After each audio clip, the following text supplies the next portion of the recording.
Living life, everyday, late at night, not okay. All I want, and I pray, all I need are some better days. Fuck me, I'm looking in the mirror, so foggy, but I've never seen clearer. I don't really think anyone can save me, and honestly I'm not really sure I want saving. I like to be my own worst enemy. There's no risk if you don't try at anything, so I'ma just keep buying everything. See you in the next life, hope to be a better me. I don't think that my head's on straight, gotta flip it and grip it and go and get an x-ray.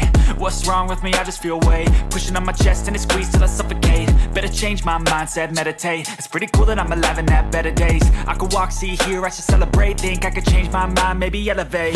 Living life, everyday, late at night.